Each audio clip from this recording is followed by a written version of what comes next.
नाजरीन आदाब, मौलाना आज़ाद national Urdu university के इस तालीमी प्रोग्राम में मैं राबिया इस्माइल आप सभी का खैर मकदम करती हूँ।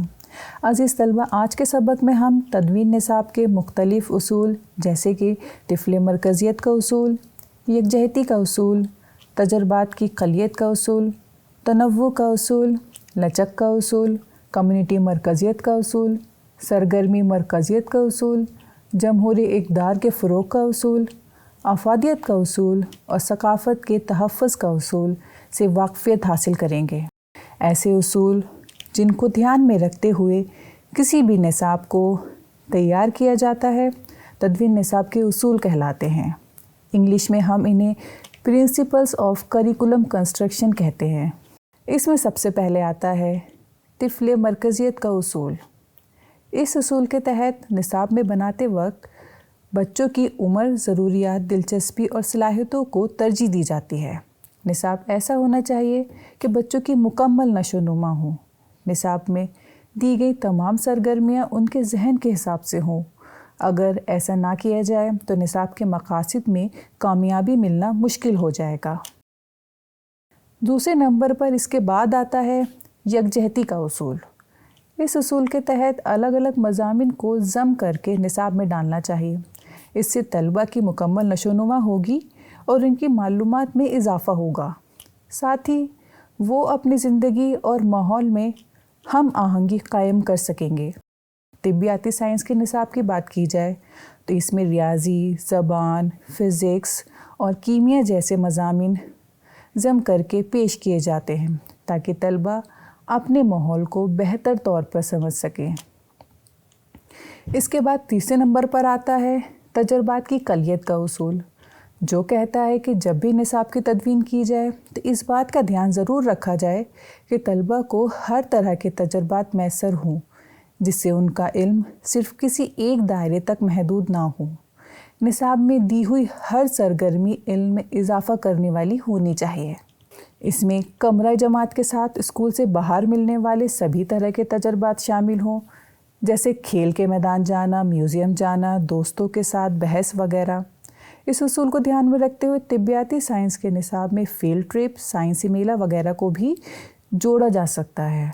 इसके बाद आता है चौथे नंबर पर तनव्वु का उसूल। तनव्वु के उसूल के मुताबिक निसाब का दायरा इतना वसी होना चाहिए कि हर तरह के बच्चे की ज़रूरियात पूरी हो सके। हर बच्चा अलग काबिलियत और दिलचस्पी रखता है।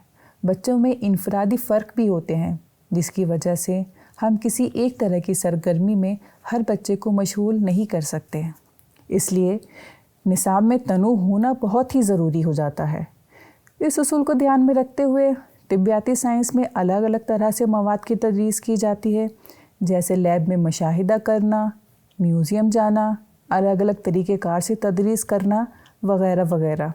अगला उसूल जो 5वें नंबर पर है वो है लचक का उसूल। लचक के उसूल के हिसाब से चूँकि हमारा समाज तेज़ी से बदल रहा है और उसकी ज़रूरियात भी, साथ ही तालीमी नफ्सियात और तालीमी फ़लसफ़ा भी बदल रहा है, इसलिए निसाब में दिया गया मवाद भी एक जैसा नहीं रह सकता। निसाब साजी के अमल में तलबा की ज़रूरियात के पेश नज़र कम करने और इजाफ़ा करने की गुंजाइश ज़रूर होनी चाहिए। मिसाल के तौर पर तिब्बियाती साइंस का निसाब पहले मज़मून मरकूज़ होता था और आज के वक्त में तामीराती तर्ज़ रसाई पर मबनी है। इसके बाद छठे नंबर पर है कम्युनिटी मरकज़ियत का उसूल, जो कहता है कि निसाब साजी करते वक्त इस बात का ध्यान ज़रूर रखा जाए कि निसाब कम्युनिटी की ज़िंदगी से मुताबिकत रखता हो। कम्युनिटी के ज़रूरी इक़दार, रवैये और महारतों का अक्स निसाब में होना चाहिए। निसाब के मज़ामिन का इंतख़ाब तमद्दुनी ज़िंदगी की ज़रूरियात और मुतालबात को पेश नज़र रख कर करना चाहिए। इस उसूल को ध्यान में रखते हुए तिब्बियाती साइंस में माहौलियाती तालीम को ख़ासा तरजीह दी जाती है। 7वें नंबर पर है सरगर्मी मरकज़ियत का उसूल। सरगर्मी मरकज़ियत के उसूल के तहत निसाब आमोज़िश ब अमल पर मबनी होना चाहिए, यानी कि निसाब ऐसा हो कि तलबा को ज़्यादा से ज़्यादा इल्मी सरगर्मियों के ज़रिए हासिल करने के मौक़े फ़राहम कर सके, जैसे कि खेल कूद, प्रोजेक्ट वगैरह के मौक़े ज़्यादा से ज़्यादा हों। کیونکہ سرگرمیوں کے ذریعے حاصل کیا گیا علم لمبے وقت تک کے لیے ذہن میں رہتا ہے۔ اس اصول کے تحت طبیاتی سائنس کے نصاب میں تدریس کے سرگرمی پر مبنی الگ الگ طریقے نمایاں کیے جاتے ہیں، جیسے کہ پروجیکٹ بنانا، ماڈل بنانا، کوئزز وغیرہ۔ اس کے بعد 8ویں نمبر پر ہے جمہوری اقدار کے فروغ کا اصول۔ جمہوری اقدار کے فروغ کا اصول کہتا ہے کہ نصاب سازی کرتے وقت اس میں جمہوری اقدار کی ضروری اہمیت ضرور دینی چاہیے۔ نصاب ایسا ہو کہ طلباء میں جمہوری اقدار کو فروغ ضرور دے، جیسے کہ آزادی، برابری، انصاف وغیرہ۔ اگلا اصول ہے افادیت کا اصول۔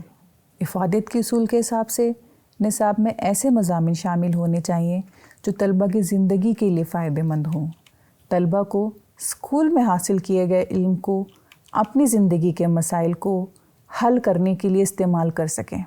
نصاب کی طلباء کی زندگی میں عملی افادیت ہونی چاہیے۔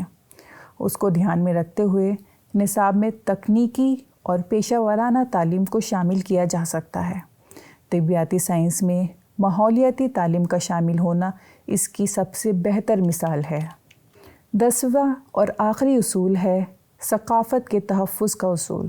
ثقافت کے تحفظ کے اصول کے مطابق نصاب میں دیا گیا مواد ایسا ہونا چاہیے کہ وہ معاشرے کی روایت اور ثقافتوں کو نہ صرف محفوظ رکھے بلکہ اس کو منتقل بھی کر سکے، کیونکہ نصاب کے ذریعے ہی ممکن ہے کہ مستقبل کی نسلیں تاریخی ثقافت کو دیکھ سکیں گی۔ ناظرین، آج ہم نے طبیاتی سائنس میں تدوین نصاب کے 10 اصولوں کو سمجھنے کی کوشش کی، جیسے کہ طفل مرکزیت کا اصول، یکجہتی کا اصول، تجربات کی کلیت کا اصول، تنوع کا اصول، لچک کا اصول، کمیونٹی مرکزیت کا اصول، سرگرمی مرکزیت کا اصول، جمہوری اقدار کے فروغ کا اصول، افادیت کا اصول اور ثقافت کے تحفظ کا اصول۔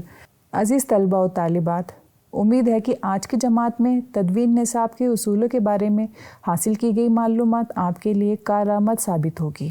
اس عنوان پر مزید معلومات کے لیے آپ اسکرین پر دیے گئے کتب کا مطالعہ کر سکتے ہیں۔